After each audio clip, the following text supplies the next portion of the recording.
Chapter 1, Cultivating the Dream. One seemingly ordinary day during my junior year of college, I was sitting in my literature and law class when suddenly I knew I could be an attorney. The law school admissions process challenges applicants to submit a short narrative detailing why they want to attend law school, what makes them qualified, and what drives them towards graduation. I opened my personal statement for the admissions committees with the sentence above, but reality paints another picture. It began the fall semester of my junior year when I was signed up for a class vaguely titled Topics in Literature, a course deceptively about law. We were analyzing a judicial opinion that day. I usually made it a point to review the last few assignments before class, but when I pulled the one-page copy out of my notebook's overstuffed pocket, I discovered I had not read the assignment. I skimmed it quickly, found the language confusing, and decided to wait until the discussion to hear my classmates hash through it. Reading legalese induced instant amnesia.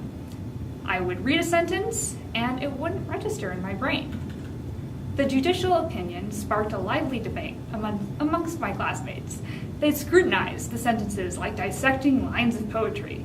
We searched for story structure, characterization, and voice. One of the older ladies in the class commented on the lofty language the judge used to emphasize Americanism. It was beginning to make sense. For the first time, I realized that analyzing legal language was like examining literature, something I had been doing all along in my other English classes, something I was good at. I could do this, I thought. I could be a lawyer. As soon as the thought materialized, I discarded it like a used Kleenex. I had studied classical piano and double majored in writing. I had no business thinking I could be a lawyer, but maybe I could make something of myself. Maybe if I became a lawyer, I wouldn't be so timid. My thoughts shot back and forth like a mad woman's metronome. Can-can't, can-can't, can-can't.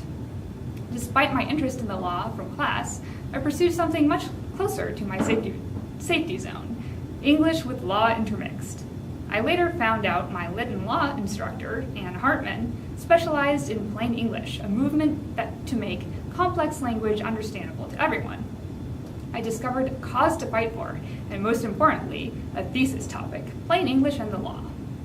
I emphasized my achievements in my personal statement, so I penned this. One seemingly ordinary day, during my junior year of college, I was sitting in my literature and law class when suddenly I knew I could be an attorney. I was so steadfastly focused on completing my double major in English and music that I had not considered the idea before. Our class was analyzing the language of a judicial opinion, and although the words seemed opaque at first, I was fascinated by the way our class slowly unraveled the meaning of the judge's words. Inspired, I decided to write my honors thesis on the plain English movement. I wanted to explore ways of making legal language understandable to diverse audiences. As my research progressed, I realized I wanted to use the skills I learned from studying plain English to translate legal language for clients. In short, I embarked on a plain English crusade. I wrote numerous papers in my English classes criticizing the language of the law. I crafted a persuasive research paper arguing that Merrill Lynch needed to translate legal hodgepodge in its prospectuses into plain English so ordinary people could invest intelligently. Nearly everyone in my English classes agreed legalese should be abolished and replaced with straightforward, unadulterated language that everyone could understand. I criticized law schools and law firms for adhering to antiquated legal boilerplate. Ideally, I believed most people want to understand the law they interacted with daily. Even the most complicated of legal subjects could be explained clearly. I was out to change things. After 2 semesters of research and writing, I finished my honors thesis about making the language of the law more understandable to the general public. The plain English movement, clarifying legal language for modern audiences, was my crowning achievement. The honors director and my thesis advisor, Dr. Ann Hartman, praised my efforts and hailed my work one of the best in the honors department that year. I thought I had found my calling. I wanted to translate legal language to make it understandable. Sadly, no legal translator jobs existed, so I opted for the next best option. I applied to law school. I diligently researched my new career path and diplomatically explained any uncertainty away in my personal statement. Eager to explore my newfound interest in the law, I launched myself into an extensive research project on legal careers. I took a year off after graduation to make sure I wanted to be an attorney. I interviewed attorneys from various fields of law. Most of the attorneys and judges I interviewed did not know what area of law they wanted to practice before they went to law school. Even so, they helped me glimpse the many possibilities a legal degree can offer. A Juris Doctor, JD, can offer much, as I found during my year-long quest for a field of law I would enjoy. I toyed with many options. Multiple areas of law intrigued me. Appellate law because of my love of writing and research, contract law because of my fascination with language, judicial clerkships because of my respect for the system, child advocacy because of my work with children, elder law because of my empathy for my grandparents' struggles, and environmental law because of my desire to effect change. Even some of the more technical areas of law interest me, such as bankruptcy law and transactional law, because they appeal to my detail-oriented side.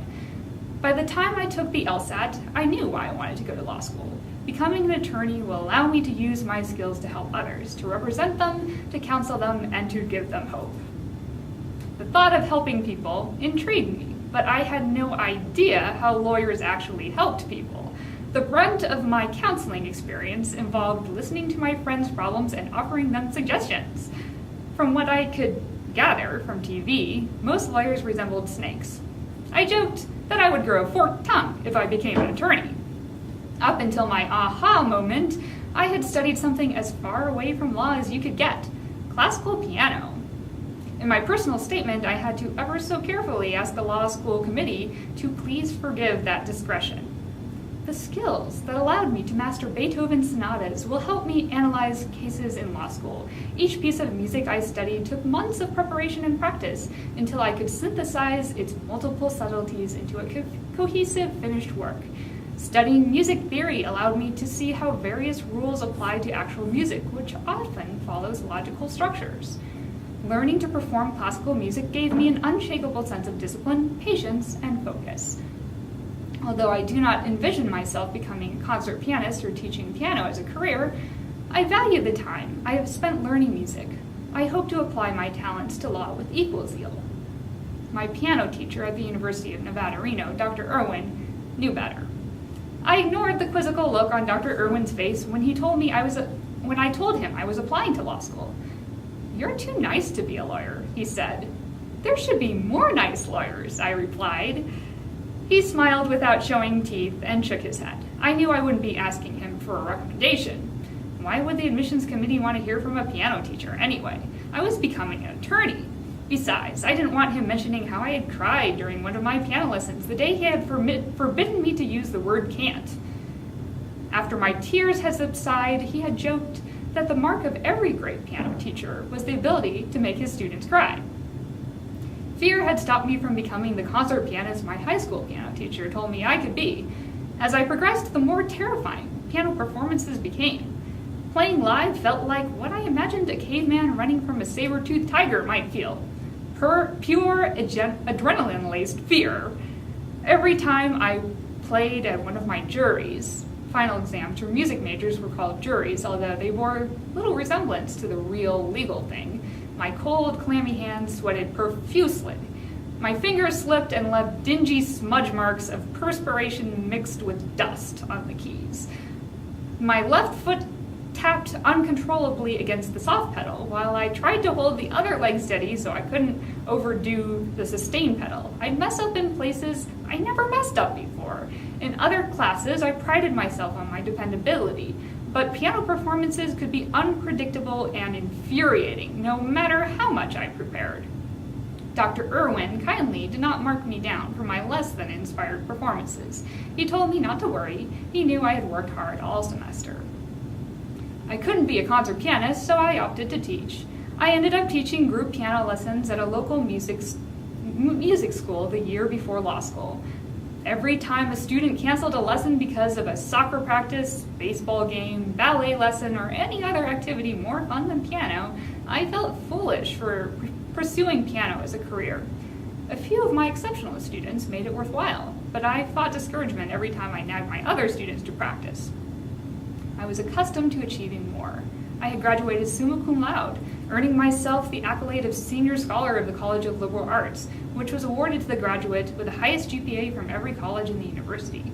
I had a brilliantly ambitious plan to apply to law school, take the torturous entrance exam, the LSAT, and gain admission to the only law school in Nevada, the William S. Boyd School of Law in Las Vegas.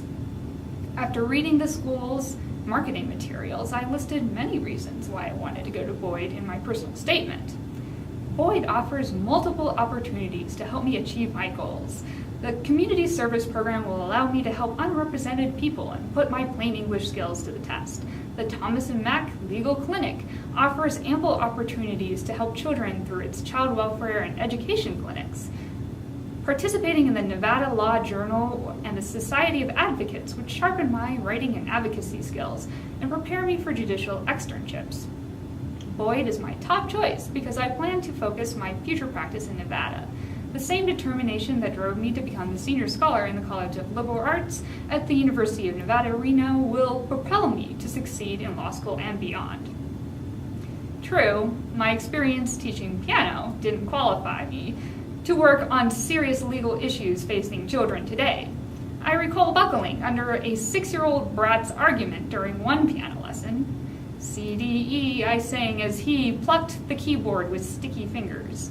Do you have to sing? He said, looking up at me with a nose scrunched. Unfortunately, yes, I said. How about trying it again with both hands? He shot me a look of pure disdain. Lady, who do you think I am? Do you have any idea how hard it is for me to play with both hands? He said between asthmatic breaths. I'm not doing it, he declared, giving my leg a small kick. Great. I get beat up by 6-year-old piano students. What kind of lawyer am I gonna be? On the upside, I caught a cold per month from my piano students, so my immune system would be in tip-top shape by the time I'd be ready to go to law school. I wanted to go to the closest law school to home. During all 4 years of college, I lived with my parents. My mom babied me because I was the youngest. I was her little classical pianist. She made my lunches. She drove me to school, dropping me outside the music building in the morning and picking me up outside the student union at night. All I had to do was study, which I excelled at, a fact I certainly played up in my personal statement. Education has been my wholehearted focus for many years now. When I think why education means so much to me, I realize how grateful I am to have the opportunity to apply to law school. Now I had to introduce the one thing that would lead law school committees to believe I would make it past the first year. I needed to demonstrate some captivating reason to persuade them I would finish law school beyond being a curious, studious, intellectual person with an interest in making the law more understandable to ordinary folk. I had a reason, but I didn't want to use it. I didn't want to talk about it, but I did anyway. When my dad was young, he was sent to a Japanese internment camp, an experience we rarely discuss. Nevertheless, my father's experience quietly remained an unmistakable influence on my desire to further my education with excellence. Our family has never let the injustices of the past overrule our faith in the future. No matter what hardships we may have faced in our family history, we can overcome them through education. It is my duty not only to further my education, but to use my knowledge to help others in need. My belief in education had begun to fail me as college graduation approached. If only I had known a liberal arts degree was tough to employ in a real-world job search. Out of my double major in music and English, it was easier to find a job in music. English was an incredibly broad subject. I had no idea what to do with it. The prospect of law school represented hope. Hope that I would make something of myself. So hope that I could prove I was smart enough to graduate from law school. Hope that I could use my transferable skills of writing and research and become a high-powered, high-earning official, even a judge. Hope that against my intuition, I could transform myself from an overly sensitive English major and stage fright pianist into a powerful, confident,